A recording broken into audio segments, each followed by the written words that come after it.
And we are live, ladies and gentlemen. Take it away, Beefy. Hey, welcome everyone. I gotta say, thank you, whoever created that outstanding introduction. That was beautiful. And we are in the roundtable chat for Boba's Alliance. So there's a regular doorway ahead of you that you can choose to enter right now, live if you want, if you're listening live. You can become a caller and join us live. We're going to pass the feather around the table, this big round wooden table, and anybody who has entered the channel will be introduced by whoever entered the channel just before them. So as of now, there are four callers on the table. There are four people seated at the round table, and the first one to come in and sit down is Dylar. He's the one who set up the video. Second is me, Beef Martine. Third is D Raven or Draven. And third, it appears, fourth, that is, it appears Queen Avi is at the table with us tonight too. So, I'm number two, but I'm gonna just introduce the concept of the round table and tell you about the magic feather, which means when you're holding the feather, it's your turn to talk. So if you must interject or interrupt, the best way to do that is to wait for your turn with the feather, and then at the end of your turn, you should introduce the next person. So each person only has to remember one name. Dylar, you're introducing Beef, which is me, which you just did, thank you. Beef, which is me. I introduced number three, Draven, who will speak next. Draven is going to always introduce Avi, and then Avi will introduce Dylar, unless somebody new enters the round table. And so we'll handle that when it pops up. Anyway, thanks for the introduction, Dylar. And I'm Beef Martine, and now I'm gonna pass the magic feather to number three on the round table, which is Draven. So say hello. Hello, all out there in the galaxy. It's nice for y'all to come and join us, and it's good to see y'all. And I hope you'll have a good day. And Queen, your turn. Hey everyone, I'm Queen Avi, or Avinash, most people know me as, but here in Boba's Alliance, I'm known as Queen Avi. Glad to be here, and can't wait to get this started. And next on our list is Dylar. Well, Avi, I'm just going to start this off with saying that I am not streaming via Wi-Fi, so you're not going to have the same kind of issues that you had last night. Oh, yeah. Oh, you saw that, huh? Yeah. Yeah. No, always go wired when you're live streaming, ladies and gentlemen. Always go wired. Yeah, exactly. Yeah, I've been telling him that for months and months and months. Oh, well. It's always enjoyable. I tune in every Monday morning I listen to it on the replay on my way to work, so I get to see all the snafus, and I guess he's got gas now. That was kind of nice. Yes, definitely. Definitely, finally. So, well, gee, I hope I didn't embarrass myself or anything. Oh, no, you're good.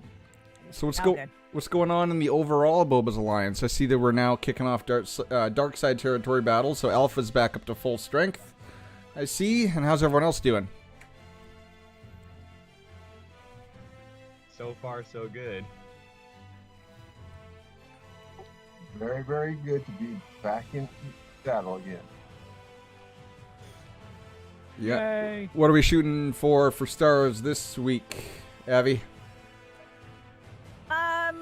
Well, we'll always be attempting that 33rd star.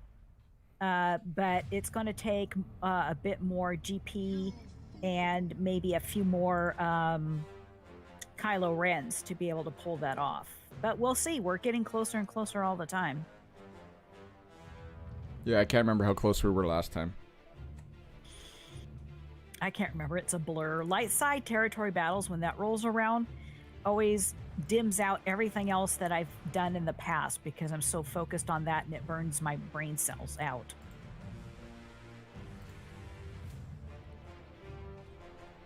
Very good. I want to point out it's perfectly acceptable for the feather to speak conversationally to everyone, and as Dylar is doing, so that is fine. Carry on. Or pass to me. Well, you can have her, man. So the question that I'd like to bring to the room's attention, because sometimes when you have the feather, You may choose to ask a question to the room or answer the question that's been asked or otherwise comment on the other commentary. Okay, the question I want to ask to the room is, what have been your signs of hope in Star Wars Galaxy of Heroes? I feel like a plot of A New Hope hinges on this concept of hope, and then as I've been struggling with General Anakin Skywalker Phase 4 Clash on Camino, I've been thinking about the long haul of farming gear gradually over the months, and I feel like that game model has instilled some sense of hope in me, even though the daily grind has become such a boring ritual. It does pay off eventually, and so I can see, oh, I'm 100 days out from going relic on this character, but I have a view of the future. So that's, for me, what's giving me hope in the game is just the daily grind. But I'll pass the question next and the microphone to Duraven. And the question was, what's been giving you hope in Star Wars Galaxy of Heroes? Hope is very simple. You do not want to focus on 1,000 things in this game. You need to focus on one goal. It's like they say in the movies, take baby steps. Focus on one thing, get your achievement, and feel good about it. And then I'll pass the feather on to the next person. All right. Well, I don't know if I ever lost hope. Like I kind of like it right now. And I am just to kind of introduce myself. I'm an almost day one player. I've got what's just tickling 7 million GP. I got both GLs, and the Jedi or the Galactic Legend Luke requirements are actually quite nice and quite friendly. So I'm fairly close to him already. Like I was just going back into my video logs, and I kind of looked at where I was right when the last requirements for GL Ray were announced, and I am way ahead of the curve from this GL from the last GL. So that kind of gives me hope, but that's kind of like a bone to the veteran players. Other than that, I don't know. For me, it's a little bit different when I approach this game because I am a content creator. Like, I'm invited onto the Gambit podcast to discuss the game on the 16th, and I'm always kicking around the community, just like Abby's on a couple shows, and so like that's a big section of the game for me too. So that's always something that's enjoyable besides just the game and just the daily grind. So I'd say, again, I never really lost hope, but I kind of like how GLs, if they were honest when they said that they're going to be equivalent in power, that's going to be nice for Arena, because we might see a lot of new people that are able to climb that haven't been able to climb so far. So that's about it for me. I'll pass that one over to Abby. Hey, hope. I would have to say that I'm kind of hoping that some quality of life changes will be in the game soon, including something to do with a little bit more in mod management, because the more characters that we have, the more mods that we need, and they have not increased the amount of mods, the cap or anything, and the mod management kind of stinks. Even though there's other ways that we can deal with mods, but it's just a very tight thing that we have to deal with every day. My hopes in the game, I would say that CG has plans for the future, and it looks like for the long term. So as much as I'm hoping that the game is around a long time, because I have a feeling I'll be playing it for that long. I don't know. It's hard to say. I would say when you're near completion of a tune that you've had a very long journey obtaining, that, you were talking about, spending 100 days to get to, finish up a tune or whatever. That is something to me is honestly too long. But at the same time as that draws nearer and you have the gear and the relics ready and you're just biting, you're just hoping that you can get that last piece, or you can just kind of hope to get that journey end, so that you have something, and you have something that you have accomplished and obtained, and you have worked your butt off to get. And that's always kind of like a cool thing that happens. And I like that. That's kind of like my hope thingy. And Yeah, I'm feeling that. That felt really good the way territory war played out this last time for me. Beefed, I'm the next person with the feather. And it gave me that feeling of like unity with a power beyond myself, I guess. I had put more stuff on defense, and then my guild came through in attack phase, and there were a couple times where I, as TW coordinator, just pointed to the enemies and said, look at this GAS, with such and such speed. Can we do something about this? And my friends, my allegiance, my guild came through and like wiped him out, and it made me so happy. And so I got that pleasurable feeling recently of just like bliss from the territory war. But I would introduce a new question, but I introduced the last question, so maybe I'll just pass the feather on over to Draven and see what he's got on his mind. And so the next person who the feather is going to is Draven, and this is an open chat on the round table, so you can bring up any topic that you want to talk about. He might have But stepped if he out. doesn't pop off soon. I'll throw one out there. What are you farming right now, Beef? I'm just farming a little bit more on GAS, Clash on Camino. I finally today got Gear 12 on Magna Guard, and yesterday or the day before I got Gear 12 on the Droidica. So I went into it with Relic Asajj, Relic B1 Battle Droid, and Gear 11 everyone else. And after many hopeless hours, I determined that Gear 11 is no good there. And I watched some YouTube videos that are like the lowest gear you can possibly do the event, and they're all Gear 12. So you need the 6-dot mods, and I got G12 on 2 out of 3 of those last droids. Right now only B2 is Gear 11, but I'm going hard on trying that event, although I haven't moved my mods back. I got hopeless on the event at Gear 11. I moved my arena mods all back to my arena team, then so I figured I would grind for a week or two till I get somebody else gold and then try it again. But as soon as I pop the gear on somebody, I'm immediately in that event back to the journey guide to try again. And some runs I'm killing 5s, but then I'm not really killing 2 clones. So I got to switch mods. I need to farm more speed mods, and I need more gear on my units. Actually, now I probably need to rearrange mods and try for 10 hours.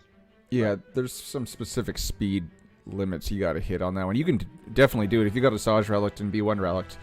If the other ones are just Gear 12 and with their Zetas, you can definitely do it at that. Yeah, I'm fully Zetaed, and I've got enough mods to bring everybody up to about 240 speed. So I think I've actually got it now by finally putting G12 on Magna Guard. I might squeak by with Gear 11 on the B2. I don't know. What are you farming? Next would be Draven, but he didn't answer. After that is Avi. What am I farming? I'm farming Mon Mothma right at the moment. She is my last tune that I need to get shards for and gear up for GL Luke. Otherwise, I am ready for him and kind of excited about it. Although I would rather honestly go for Palpatine, but I am much further away from that one. So that's going to be my next farm down the road, but I'm just going to do that slowly. But luckily for the GL Luke, most of that was already taken care of, not only with the previous GLs and some relation to that, some of the tunes relation to that, but just because the account was always kind of up there anyway, so I was kind of lucky on that end of it. Cool. So that's all. Dylar, what are you farming these days? Well, I got it kind of pulled up on the screen right now. So I'm going for GL Luke right now. I have 4-star Gear 11 Mon Mothma, so obviously I'm farming her shards right now. I got a Gear 12 Leia, so I got a Gear 13 her.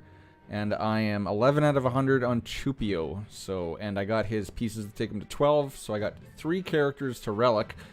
But what was really depressing was I actually sat down today with a pencil, or I guess a pen and paper, and I just wrote down how much of the signal data I need and how much of the relic materials I need. And man, oh, that was depressing. I need like 400 of the white signal data, 500 of the blue, and 200 of, or 500 of the green and 200 of the blue. But then I need roughly 800 of some of the relic pieces to take all my necessary tunes for the GL Luke up to the required relic level.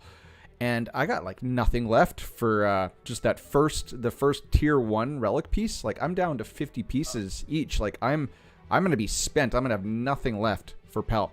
So after this GL, I'm tapped out. It's gonna be a long grind for Palpatine. And if I was going for Palpatine, I have so many characters still like not at relic that it would be even astronomically more difficult. So I'm gonna finish GL Luke, and then I'm thinking I'm actually gonna take to just a Relic 0 the rest of the parts for the Mon Mothma team, and then slowly grind for Palpatine, because it's going to take me forever just to get the Relic mats. What about the Carbonite circuit boards? That's what you're talking about, the first Relic gear. Yep, that's it. Here, I'll pull it up for the viewers. Yeah, that's the new crunch. It's no longer the old credit crunch. It's Carbonite circuit boards. Yep. And so you're onto something there. So everyone's kind of looks at my screen right now. I got 904, so I got enough of that.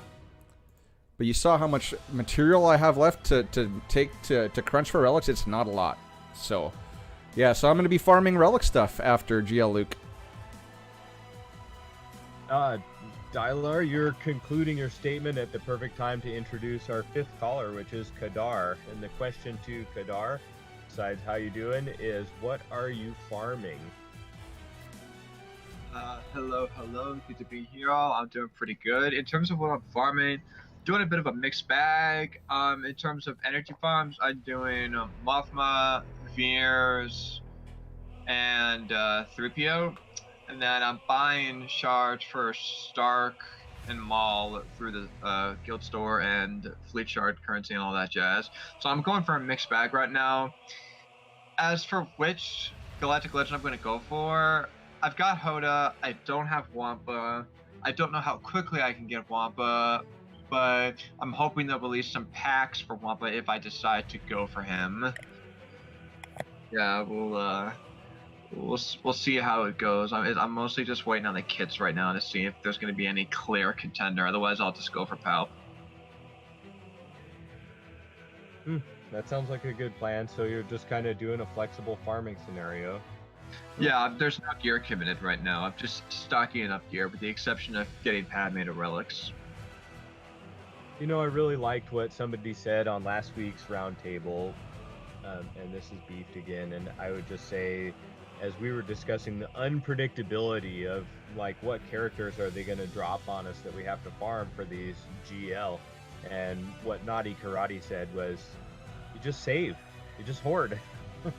And that is kind of the solution at some point. You just kind of farm your way along what you like to farm, and then wait until you really find out where you're going to go next. That's a good point. Well, let's see. This is the Roundtable chat for the Band of Brothers and Sisters Alliance. We're about halfway through. We got 5 callers on, which is 1, Dylar, 2, Beef. That's me, I'm speaking now. 3, Draven. 4 is Queen Avi, the head of Boba's Alliance, and 5 is Kadar. And when it's your turn to have the feather, you could either ask a question to the room, answer a question that's been asked, or otherwise, you know, chit-chat or comment on the discussion at hand. The next to pass the feather to is Draven, but last time I tried to pass the feather to him, he was in a force-induced trance and he couldn't open the mic. Draven, are you there? Have you come back to reality? If he doesn't have something to say right now, then next the mic passes to Queen Avi. So Queen Avi, you can ask a question to the room, answer a question that's been asked, or otherwise comment on the topics at hand. Avi, you're up. Now, Now. Oh, now Draven is back. Now he's there. Yeah. Well, let's Okay. go back to Draven. Let's go ahead and have him ask a question or involve in whatever questions we've already had. So. Okay. number one thing is I've been farming huts for the new 2 fleets. What have y'all been farming for, or are y'all prepared for the new fleets in GAC? Oh, that's right. Yeah. Well, that's going to be what first and second tier GAC. They're going to have the 2 fleets, or was it just the first tier? One First and second. 1 and 2. First and second. Okay. So Avi is the next to speak. You can address that question.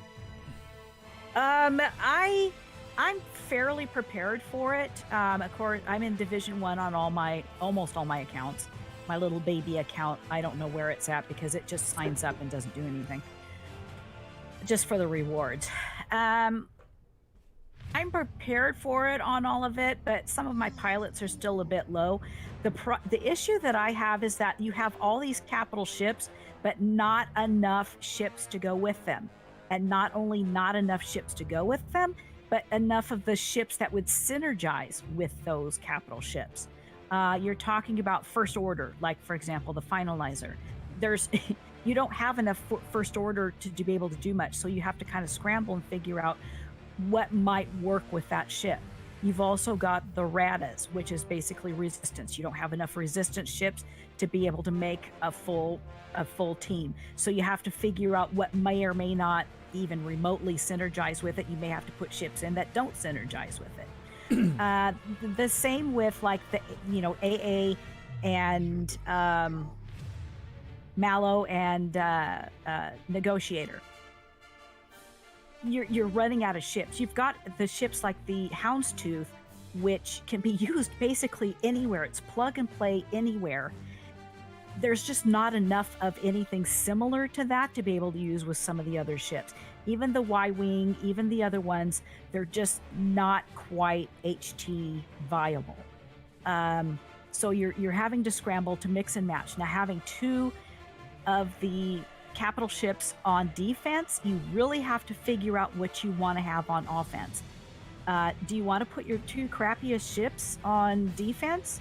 Or do you want to put 1 good one, 1 semi-good one, and then just keep it 1 good one and 1 possible decent one on offense? That's going to be interesting to see. That's kind of how I'm looking at it. I'm kind of on the fence about it. I like the fact that it's been increased, but I don't like the fact that there's actually not enough ships to go around to be able to battle that. That's an excellent answer, and the same question to Kadar. Can you repeat the question again? I want to make sure I heard it right. Oh, he was saying, well, are you ready for this? Because now we got to place 2 fleets on defense. Well, I'll tell you what, I am definitely ready because I'm only Division 3, so I don't have to worry about all that fancy schmancy 2 defense stuff. I'm feeling pretty good about my position right now. But no, I do completely understand the issue with the fact that there are there's 6 capital ships, I want to say. That's about right. Yeah, I'm gonna look that up quickly here. But there's not enough ships to go around. She's right. Yeah, like the issue is there's just nowhere near enough ships to well, there might be enough ships that you can put in as 1 ship for each slot, but there aren't enough ships to make cohesive fleets as There are 8 capital ships. yeah, you're correct, Dave. Yeah. So there's enough ships for 4 fleets, but then one thing you really have to consider then is cleanups. So it's really more forcing you to be, you really gotta one-shot those fleets, because if you miss one, odds are, unless you just missed it on the first go around, winning a cleanup battle with ships is going to be next to impossible in Div 2 or 1. And I would hope that CG is aware of that and all right, after these Galactic Legends, ships, gotta get some real estate up there. Yeah, throw some more ships at it. Okay, same question to caller 1, which is Dylar. Am I ready for it? I think so. Do I know what strategy I'm going to use right now? Not a clue. Because, I watched a video today of how to kill negotiators with the finalizer fleet. But, with that was with a 5-star finalizer, and I think he said that the success rate was about 60%. So, with that fleet specifically, you're going to have Silencer, Special Forces, the shuttle off the front, and then you're going to bring in the Ebon Hawk to kill Anakin. So, and that's with a really low level Ebon Hawk. So it is possible, we can do it, but I don't know if I'm going to play strategically and go for that, or if I'm going to play chicken and just put, say, my Admiral Akbar and my Thrawn on defense, and then just keep Malevolence and Negotiator. So, because, if you keep your Malevolence and your Negotiator, if your opponent places the 2 hardest fleets, which are those fleets, you're going to be able to kill them. You can use Malevolence easily enough to take out the Negotiator, and the Negotiator take out Malevolence. So, am I ready? Yes, I am ready, but I still haven't figured out what strategy I'm going to go. Am I going to go the easy way, or am I going to try to play for heavy defense? Interesting. That's the perspective from 7 million GP at Dylar. I'm at 5 million GP beefed, and I've got 4 fleets, but I don't have them all together. My Negotiator is great, my Akbar is great, but the other 2 fleets are kind of just junk. And I could throw the bounty hunter ships or kind of the better junk into one spot, but I don't have an exact strategy. I'll probably put the most unpredictable stuff on defense, because that's the way I like to roll, is with something that they haven't really seen that's on defense. It may not be meta, but then at least I have my true meta fleets, or ones that I'm comfortable with. In this case, Rebels and GK's fleet are going to be on offense, and the other junk on defense. DeRaven, do you answer that question? Or anyway, I pass the feather to DeRaven is next. Well, since K is Division 3, like he said, I don't know how close he is to Division 2, but does that make you not want to go to Division 2? That knowing that you have to may have to put 2 defense, or will that motivate you to move up? I only just hit Division 3 when I relicked up my Supreme Leader Kylo Ren. I have, so I've got 330 shards for most of the geos, and I'm working on shard farming for the First Order fleet. So I can pull up 2 more fleets immediately if I need to.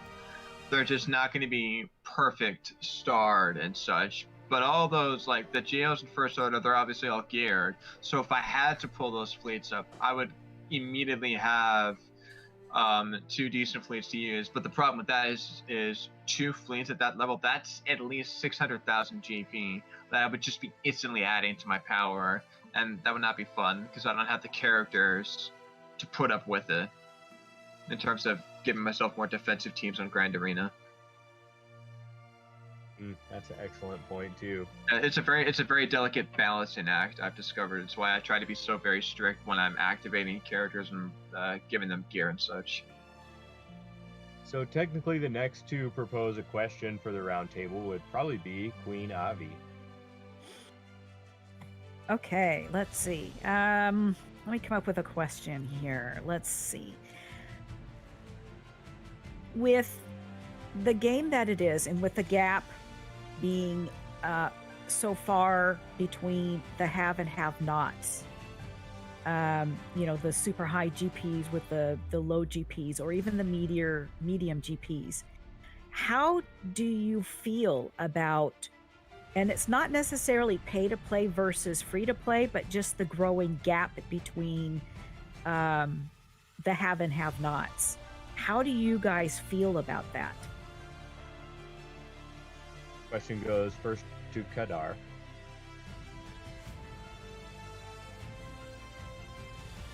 That's an interesting question. I think in terms, like, I'm sorry, can you repeat the question again? I want to make sure I understood it. I apologize. I'm a little tired No, tonight. that's. Oh, hey, don't worry about it. The have and have nots, kind of like the super high GP versus the low or medium GP. In how does the players feel about the growing gap between the have and have nots? Is the gap growing? With the Galactic Legends, I would probably say it's growing. I think I'm of the opinion that's not where the biggest difference is in the game. I think the biggest difference now in the game is what's available for veterans versus what's available for newer players. So for veterans, I mean, when the veteran players who have been here for a few years, while they were busy all farming Rolo, Imperial Probe Droid, they were doing all the Hoth territory battles. Geonosis wasn't a thing yet. But now that Geonosis is a thing and the rewards for Geonosis are so infinitely better, it's a lot harder at times to find guilds good guilds, I should say, that will run Hoth, be it dark side or light side.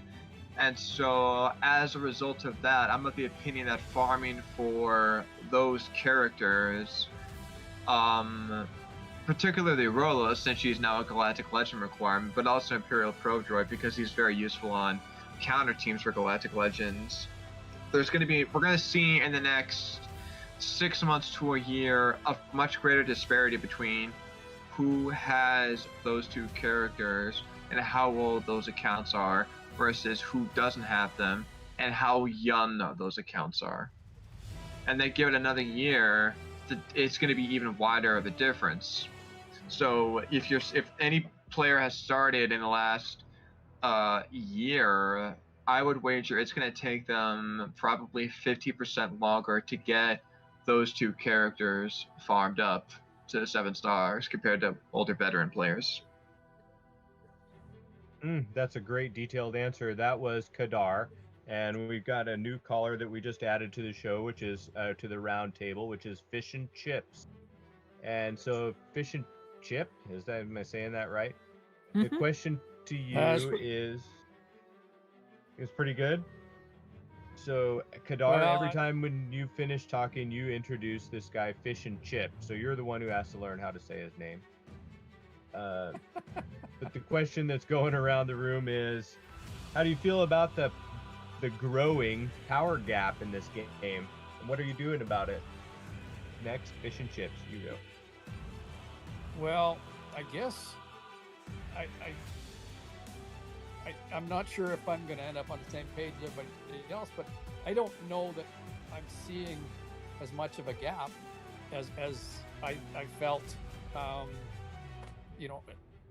at previous times. And I guess it's partly in how you can keep up and how you can't, because it's all about your personal experience. And as opposed to, I'm not responsible for anybody else or looking out for anybody else. So I'm just a free play guy who's trying his best to keep up. And I think that being in a really good guild and having everything that goes with that has made a huge difference in my ability to keep up.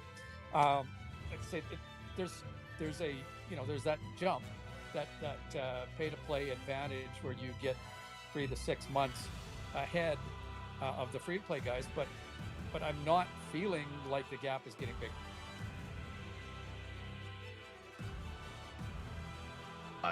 That's good. That's an interesting answer. And Fish and Chips, the feather next to you at the table, you pass the feather to Dylar. So whenever you're done, you'd say, okay, the next to speak is, and introduce Dylar. You only have to remember one person's name unless someone new comes in. So same question, how do you feel about that to Dylar? So we just move up the list as we can see? Yep. You'll figure it out. I'm not too concerned about the gap in like free to play or new to play to the whales, because there is such a wide range of people at all levels. And if you go and I recommend checking out the GAC Center on the Escape podcast, because there's guys down in like Division 7 and 5 and 6 that are just like, they're having fun.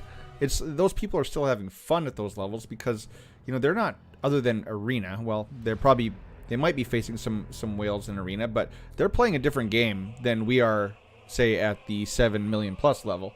They're not seeing Galactic Legends in Grand Arena. They're not seeing them in TW. And if anything, I think they have it a lot better than we did when we started, because now they have like the Journey Guide, so they can say, GL Luke, look at him. So I got to go for these tunes, figure out how to get these tunes, and I got my GL. I'm set. Like, those guys have a clear path.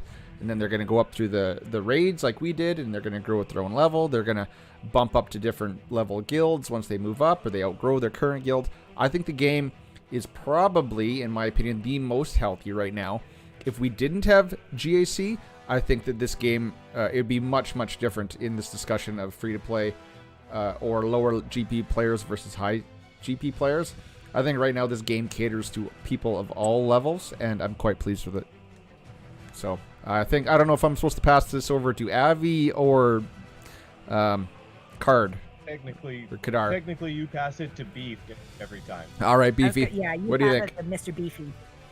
Okay, I feel like the power gap works two ways. One is there's long-time players, there's old-time players who have a certain type of a roster or a build-up, and they have all the Jawas, they have all the Tusken Raiders.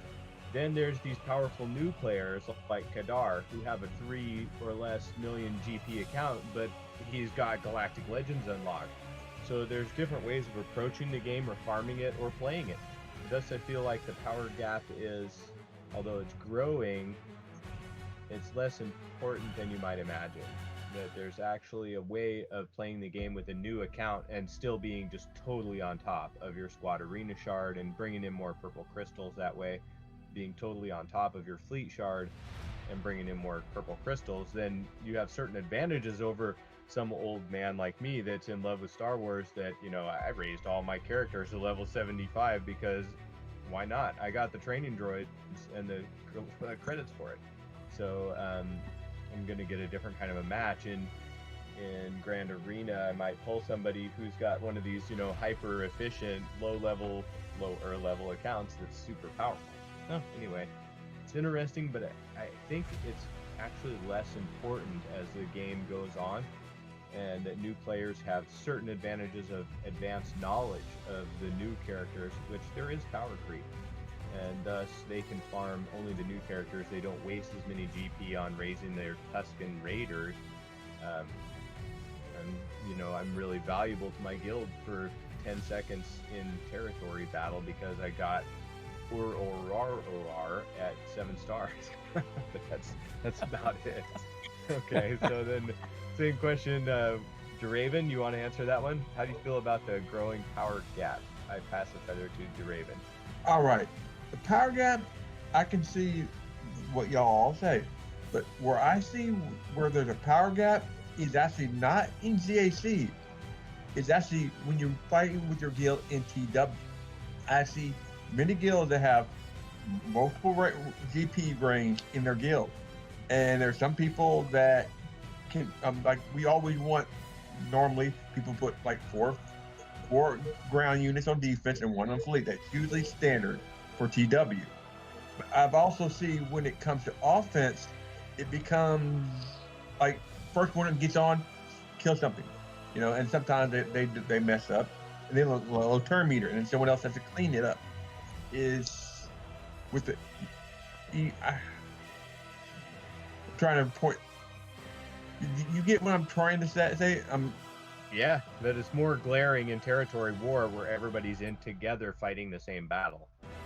Exactly. And GAC, if you built your roster correctly where you're seeded, you can win pretty good. Like me, I'm like you said, I'm like in the same GP as you are, B, but I don't have a galactic leader, but I'm a long-time collector player in this game, and I get the top rewards every time. I usually there's only a few I lose, but if I fought a galactic leader, of course I would lose.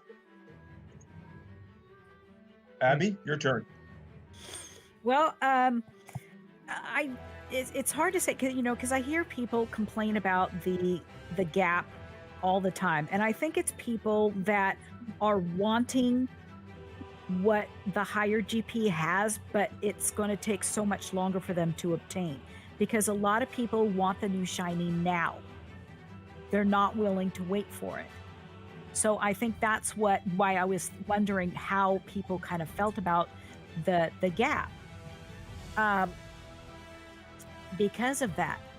But my account, or one of my accounts, I have two accounts that are over 7 million. One of them's almost 7.6 million. And when I sign up for GAC, I don't fight. I mean, honestly, I don't have time. So I just kind of leave it in there and just kind of collect rewards, and whatever I get at the end, I'll just be happy with. But frequently, I come first, because I get into these large GP groups that don't battle at all. And then I just win based on GP. So there's times where I get those Zetas and first place rewards and never did a battle. And I do that on all of my accounts. Once in a while I'll battle, but honestly, I just don't have the time for it. And so, but in terms of the power gap, when you're a much lower GP, you don't have to worry so much about some of the getting the new shiny off the bat. You saying, hey, I'm in this cool guild and we're just slowly farming this stuff and we're going to get there. We're growing as a guild. Everybody's kind of on the same level. This is going to work out great. And that's more relaxing. When you get into the middle GP, you're kind of more at the level where it's kind of expected for you to have more of the tunes that are out nowadays, that just recently came out, than it is to just build your past roster.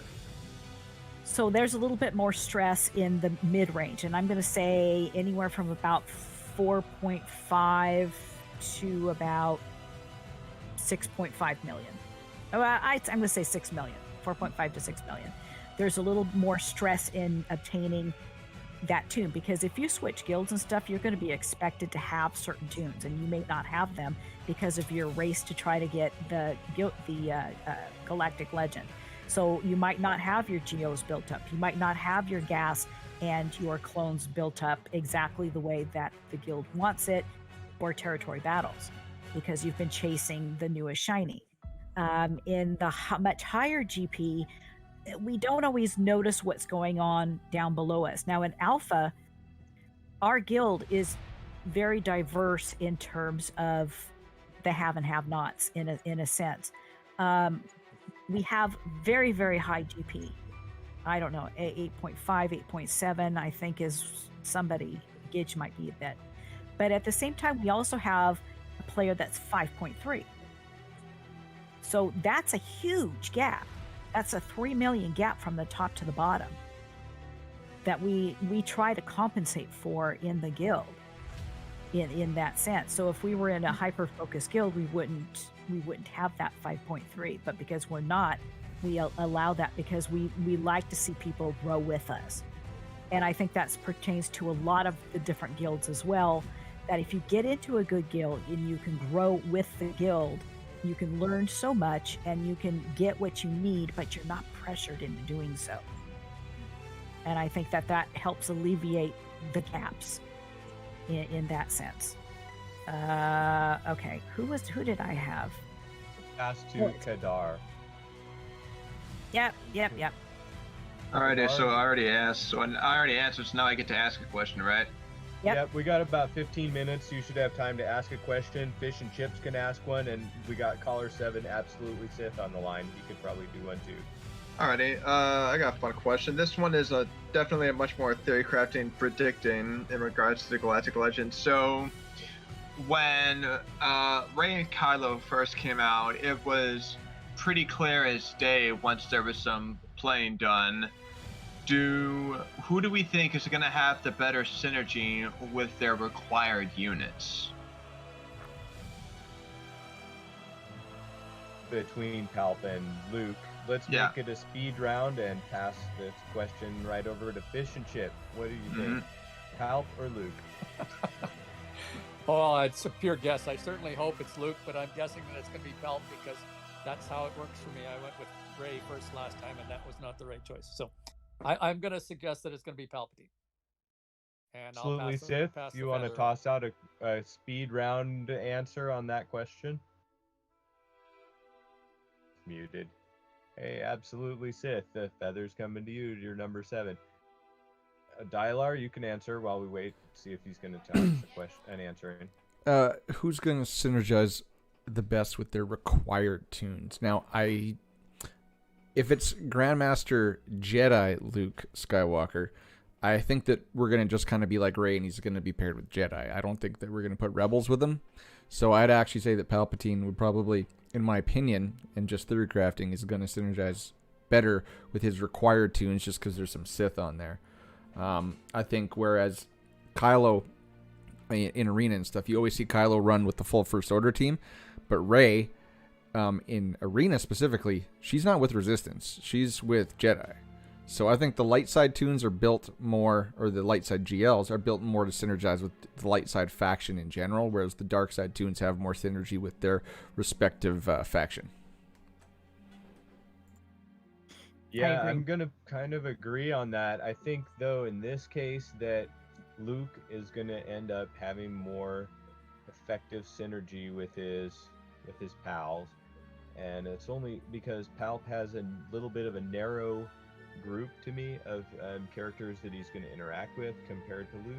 And so, therefore, I'm hoping that there's some unanticipated interaction between Luke and some of the other characters that he synergizes with that'll make the answer Luke all the way. That's what I hope. Okay, Draven, what do you think? I'm going to have to go with Palpatine on this one. Because, like you were saying, with Luke, he's probably not going to get a resistance tag. But if he does, it'd be good. But you also have to remember in the movie, they go to, spoilers if you haven't seen the movie, the group that rises out from the planet, they're not First Order. They're the Final Order. So we could actually get a whole new faction with the new Emperor. What do you all think about that? That's a great thing to toss out. Queen Avi? I had not thought about that. I had not thought. Yeah, that's right. It was the Final Order. So that could be interesting in what might come up with that aspect of it. That would be fascinating. Yet they're fun. calling him Sith Eternal, so it seems like he's going to be more Sith. I don't think they'd make us a whole new faction at this point. Oh, tough. Okay, well, we got a few minutes left, and let's pass the feather around one more time. Person who has not proposed a question to the room is Fish and Chip. Well, that's quite interesting because Fish and Chip had no idea what he was getting into other than a voice chat when he hopped on. Yeah. That's okay. If you don't want to, that's fine. But it's just. But you may. It's just a question. I actually haven't really been thinking about anything in particular. Although I was going back a little bit. I was thinking about the reason that we gathered up all our characters, and the reason I have characters like Lobot and whatnot was for TV and that kind of stuff way back in the day. But anyway, I don't really have a question, so I'll pass the feather on. That'd be Dylar. Yeah. Oh, question to me. Okay, well, I guess what I'm wondering is now that this game is what are we? We're 5 years old, 6 years old, 4 years old. It's old for a mobile game. 5 years old in December. What is the feeling in all your guilds? So, like, what is the general consensus? Is your Discord still popping? Is it still active? How are you finding guild management at this point in the game life cycle? Do you choose to answer the question or just pass the feather? No, I can answer it first, and then we can pass it along. I don't know. I think I've been in TI. I've been in some competitive guilds. I've bounced around, and I don't know. For me, Alpha seems just the perfect blend of casual with end game content for me. And I don't know, Avi, it seems like we always got a wait list, so I'd say we're fairly active. Yeah. Yeah. But- Nobody wants to leave. But I've also been in guilds where I was the recruiter, and it was a constant job. It was a full-time job. I was always scanning the recruiting channels, always filling holes. So I think it's just totally different depending on the guild you're in, which is why I pose the question to your each specific guild. Next, Beef Martine, and I'm in a guild, an alliance, Boba's Alliance guild called Utter Madness. We're a casual guild, and we've been doing dark side Geo and light side Hoth, and it's been full 50-50, and we end up kicking out the least active people to recruit higher GP active people. And God bless the recruiters, because they're paying attention and they pull people out of the woodwork in who want a casual fun guild. So you don't have to join Territory War, but if you do join Territory War, that's because you want to fight. And so the past several Territory Wars, we've just stomped on guilds that were technically more serious guilds, and that had like more GL and stuff on defense, but we just overwhelmed them because we had such high level of participation, and that's really fun to watch. And so the feeling of being in the guild lately has been incredibly satisfying for what it is. Although I didn't get the lawn mowed or whatever this weekend, but it was nice to see the synergy and see people working together and active in Discord and call out, who's going to take out this Skywalker or whatever. So it's been really a good vibe. Best part of the game for sure. Question goes to Raven. How's your guild management and recruiting? I just currently just wrote. Sorry, I just joined Rise of Vizslar, and it's like you just said. It's not a It's more of a casual guild, but it's still quite focused, and I like the energy and the focus in the guild. Queen, it's your turn. Next. Well, let's see. I've got 3 people here that are in my guild, Alpha. So I'm going to say that, Alpha is doing very, very well for being not only the top Boba guild, but also top 10 in the entire world in terms of galactic power. We've just, it's so nice. I think I've probably had to actually recruit twice in over a year and a half. That's all I've ever had to do. I've never really had to go stomping grounds and trying to pick people up. We generally have a waiting list. I think right now we have like 10 or 11 on our waiting list to get in at the moment. So, and it's a blessing and a curse, because I know people really, really, really want to get in, but people also don't want to leave. So our openings are extremely rare. I think we had one opening in the last 3 months. How's Is always how's Robot Wizard doing? You lead that guild as well, don't you, Avi? Sorry, is Discord being a little funky, or is that just me? Well, That we were might be just me. wondering, are you the leader of Robot Wizard?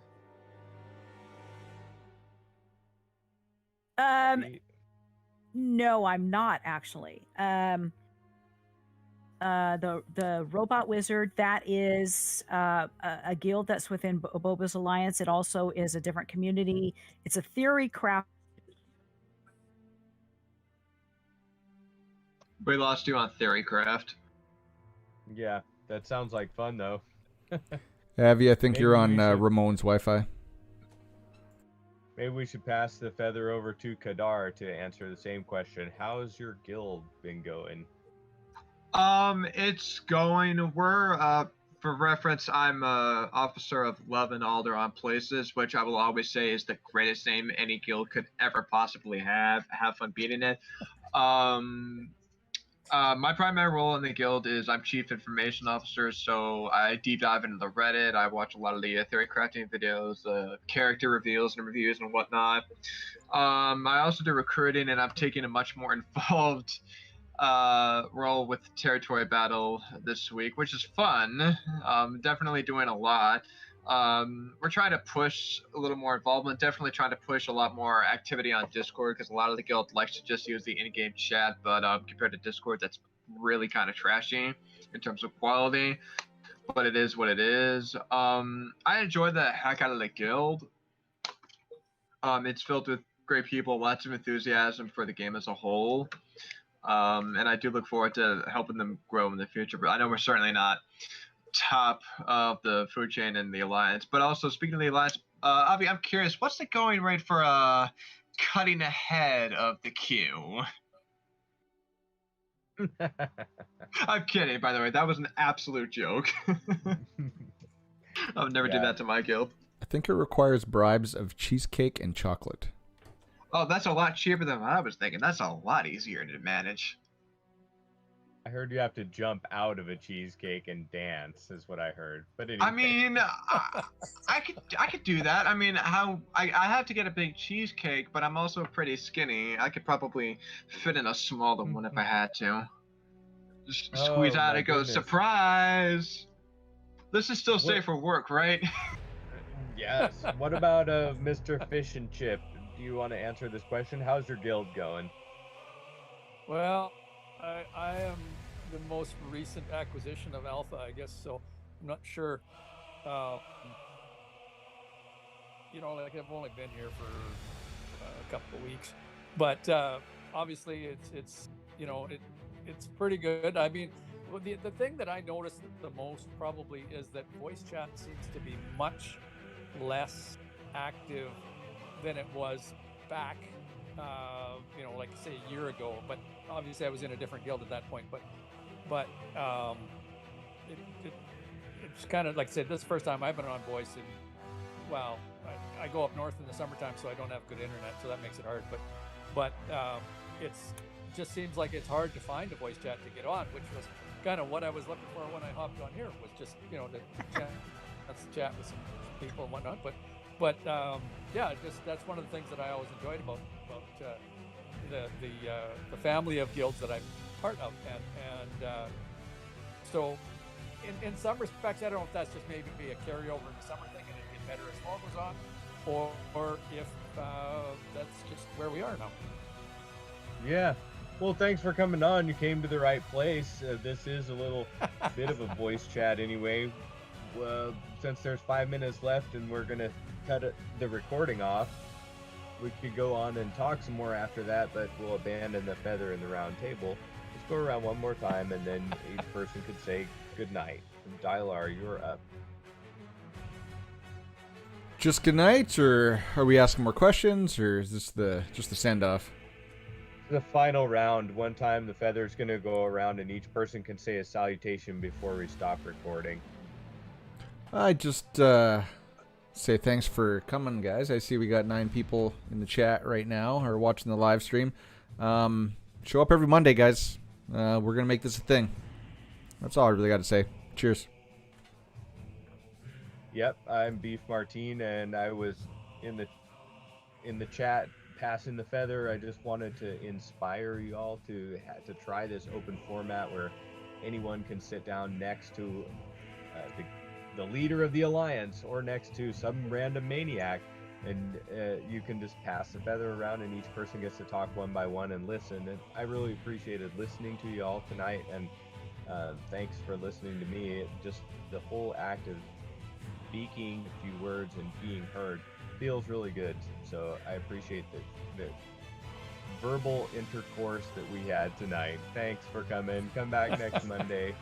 We'll do it again in a different way. Beef signing off. The Raven is next. Well, this is the Random Maniac, and I hope everyone has a good night and good dreams and always have fun. And Queen Abby, your turn. Oh, thanks. Well, this has been a great roundtable this week, our third one. So I'd like to say thank you very much for attending, and hopefully we'll be picking up more viewers and more people will be willing to join us to have a little bit of conversation every week. And thank you, Fish, for dropping in and thinking it was our normal voice chat, But hey, you're welcome anytime, no matter what it is. So have a good night, everyone. Thank you. And pass it to Kadar. As always, pleasure to be here for these. They're always a fun time to interact with people of the guild or people of the alliance you don't normally get to interact with. Good luck to all Division 1 and 2 players who have to put up 4 fleets in the Grand Arena upcoming. I am so happy I'm not one of you. Rest in pieces.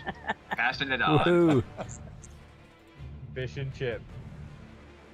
Well, I kind of look forward to that, actually. I got to tell you, the biggest difference between this chat and the ones I usually get on was that Naughty wasn't talking all the time. I tagged him. Have a good I night. tagged him. He just didn't want to be in the room with 2 Saskies there, Fish. Shots fired. That's funny. Dylar, did you say goodnight? Oh, you did. Well, you can push the button anytime. We're signing off for the official roundtable. We're going to stop the recording, but we might stay in chat afterwards without any official. You can delete that little bit about Naughty off the recording. I mean, this is live, you realize. You know that, right? This is being broadcasted right now on YouTube. Well, all Too right. late. Know that. Too late. It's on the internet forever. There you We go. do love you, Naughty Karate. He's Who's in my here? little brother. You know that? He's been hanging around me since this game started. Yeah, that's cool. Pretty much, so, yeah. He was at the roundtable We last were- week. He said some amazingly profound stuff about the game, actually. Well, we were in Endor before it was Endor, and it's gone through quite a few iterations. But way back when it was Sanctuary or something like that, if I remember correctly, way back when. So Good time, Yeah. good time. Well, tell us when you push the button, Dylar, and we're off the record. All right, roundtable signing off. Hey, that was pretty fun, y'all. Thanks for coming again. No Yeah. problem.